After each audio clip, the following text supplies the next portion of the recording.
Welcome to 22 Without a Clue. My name is McKenna, and we're on our 4th episode, and it's a live episode.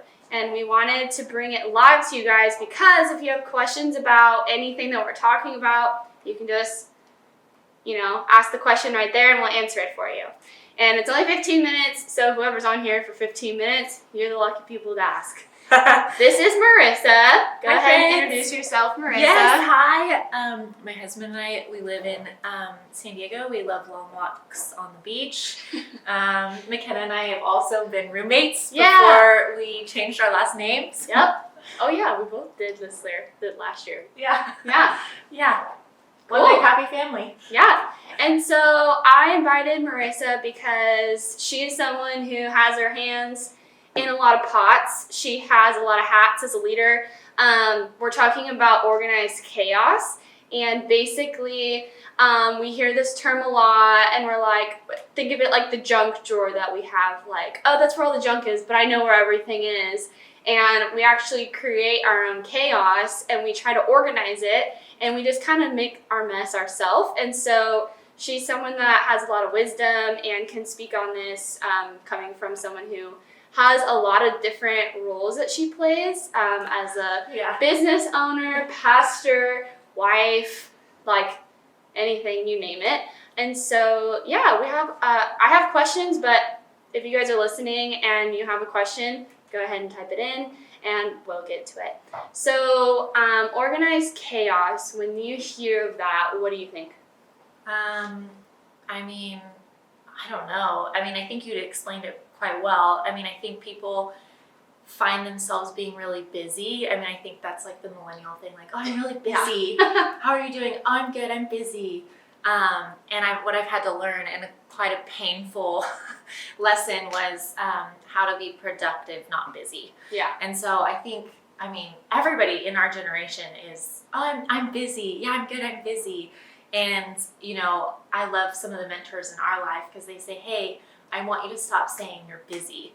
Because yes, your life is full, but, I am productive. Yeah. And so I think for, my husband and I, Sterling, we had to go, okay, like, are we actually productive, or are we just like running in circles? Because I think it's like almost the cool thing of like, okay, I got up and went and worked out, and then I went to a coffee shop, and then I've been working all day and doing all this stuff and all that. And all that's awesome. Yeah. But kind of figuring out, like, am I even productive in my organized chaos? Right, exactly. And it's like the whole like grind movement where we say like, oh, I gotta keep grinding. I gotta like look like I'm being productive on Instagram. And we really we have it kind of all backwards. Like, we don't put the grind on ourselves, like the grind comes to us. And so we kind of like busy ourselves, and then it ends up shooting ourselves in the foot. Yes. And then we kind of get blocked off from opportunities that we want, but we can't because we don't have the capacity. Yeah, kind of like spitballing off of that, time management. Yeah. So this is something that I think a lot of us think we have a hold on, but obviously from what we've just talked about, maybe we don't. So how are some ways that you time manage in all of your spheres? Yeah, I think like time management is super key. There's so many strategies. Some people time block, some people write lists, all that stuff. But I think it all goes back to, for me, like, what are the priorities? Yeah. And so for me, priorities come from, okay, what is the vision that we have for our life? And so I just want to encourage you, if you don't have a vision for your life, it's going to be really hard to prioritize, or you might find yourself locked in a 9-to-5 for a season of your life. Mm-hmm. I remember for me, I worked at Islands, I know, coming out of high school and into college. Islands Angel over here. Yeah. But I remember like coming to this moment where I realized, I don't even have a vision for my life. So if you're sitting here and you're busy and you're a mom, a business owner, doing all these things, but what's the vision? Because I think if you don't have a vision, it's hard to go, well, what are the priorities? Because the truth is, what you prioritize and what you value, you make time for. Yep. What I love about my husband and I, we actually, the first thing we do when we have a new year is we say, where are we going? Like, where are we traveling? Where are we going on vacation? All those things, because we know that as hard as we run, we have to get away and go on vacation. So Yeah. Right. we plan trips at the beginning. Yes. So if you're watching this Great. and you don't have a plan on where to go, plan somewhere to go. Yep. Get out of town, go relax. Go Yeah. on vacation. Go drink a margarita on the beach. Yeah. So that's really great advice on planning and having a vision in the beginning of the year, so that way you know where you're going.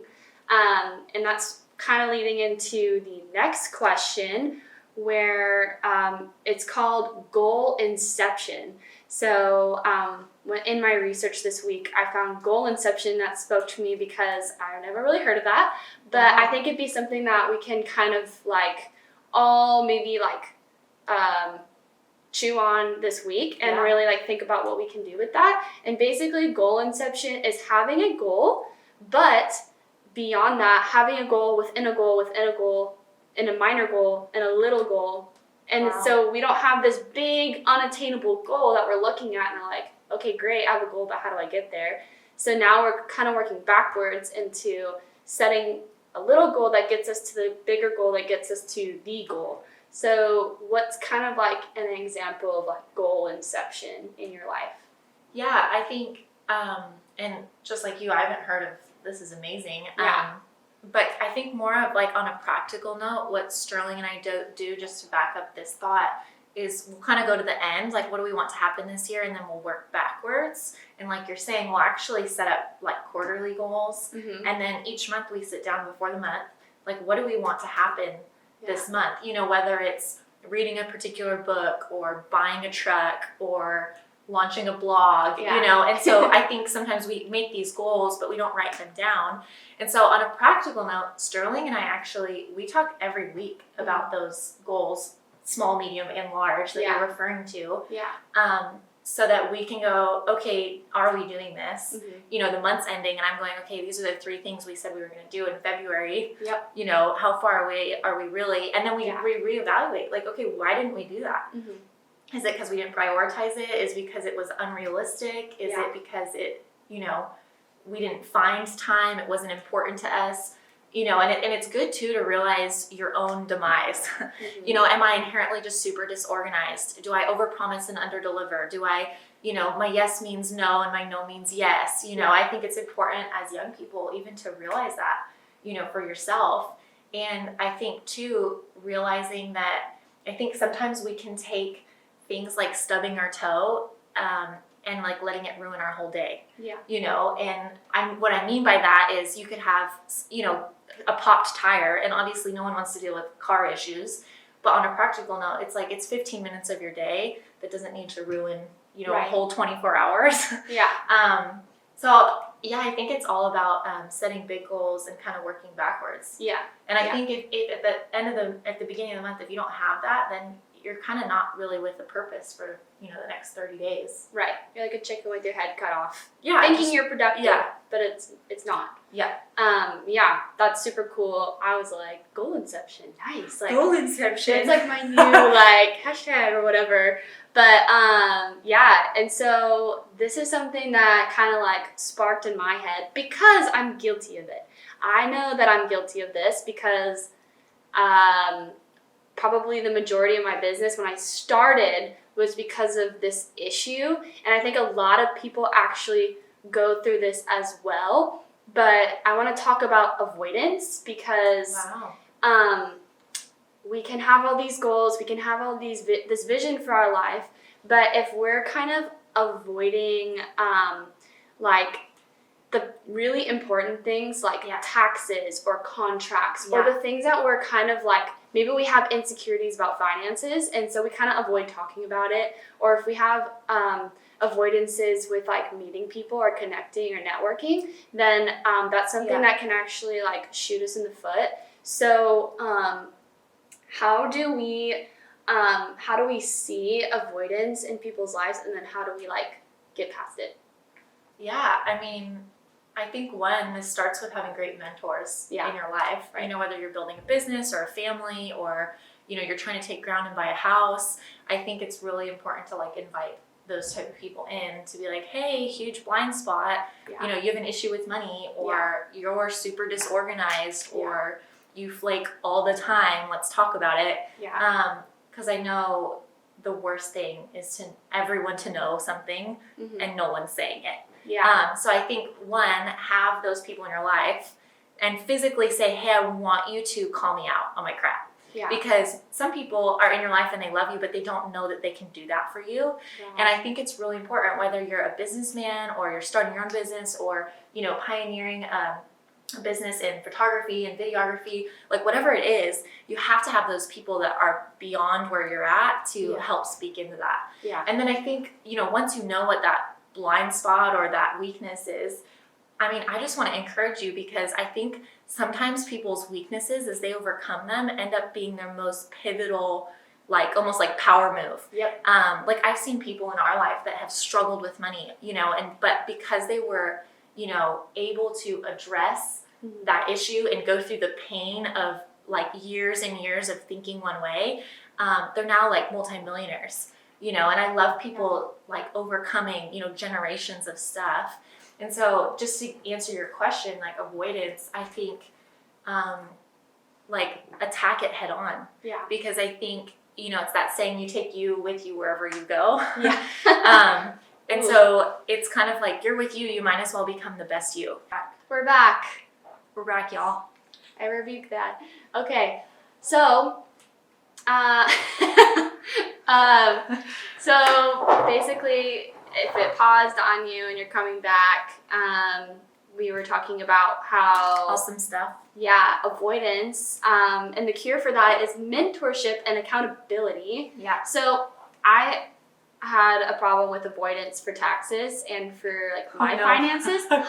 Yeah, talk about like the biggest avoidance of all. But with my business, I was like, I'm a business owner. I don't have to do my own taxes. I'll just do everything under the book. And if you're an accountant watching this, I made all that up and I paid everything. But it shot me in the freaking foot because of my underlying insecurities of my debt and my finances and lack of managing my finances. Yeah, wow. And so because of that, when Gary and I got married, he saw how much I had to pay in taxes, and he's like, oh, we have a lot of work to do. And he became my accountability partner, where he's like, okay, did you take 25% out? Okay, did you put it in savings? And he really helped me see that avoiding it is something that is not going to hurt me. It's going to hurt other people like him. And so our avoidances in our life are going to create our own chaos, and we're going to have to do a lot more catching up than we did getting there. And so what you said is perfect, because like if we have someone who can be on the outside looking in saying, oh yeah, that's probably something you should pay attention to, it's going to save ourselves from a lot of hurt and a lot of making up of like finances or whatever. So what you said is literally what I was thinking, and it's so perfect. It's brilliant. Yeah. And so like my final like question for Marissa is, do you think that we can control our chaos, or do you think that we need to step away sometimes and let the chaos like fix itself by us taking care of ourselves? Yeah, I mean, I think if you're finding chaos in your life all the time, something's wrong. Yeah. And so, you know, if you're finding like, oh my gosh, my kids are just chaotic, or oh my gosh, my business is always chaotic, or, you know, our marriage is always chaotic, I think maybe kind of back to what we were saying, like invite some of those friends and mentors into your life. Like, hey, why is my life chaotic? Because there's probably a reason. Yeah. And absolutely, you have to prioritize your health. You have to prioritize your personal relationships. You know, like we said earlier on this, you have to prioritize, you know, getting away and vacation. Mm-hmm. And so, like, burnout is a huge cause for chaos. Yeah. I would say, too, like, how to manage, like, everyone is wired differently.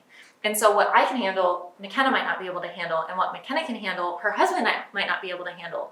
And so even, you know, that saying of like introvert versus extrovert, like where you get fueled by definition is, do you get fueled by yourself or do you get fueled with people? So an extrovert is like, let's hang out with all the people. Yeah. But if you're married to an introvert, you know, hanging out with all the people is creating chaos in their life because it drains them.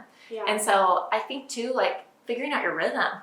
Like, okay, if I do 1, 2, 3, then 4, 5, 6 needs to look real different. Yeah. And so I know for Sterling and I, if we have like a really crazy heavy week, that weekend we're pretty much doing nothing. Yeah.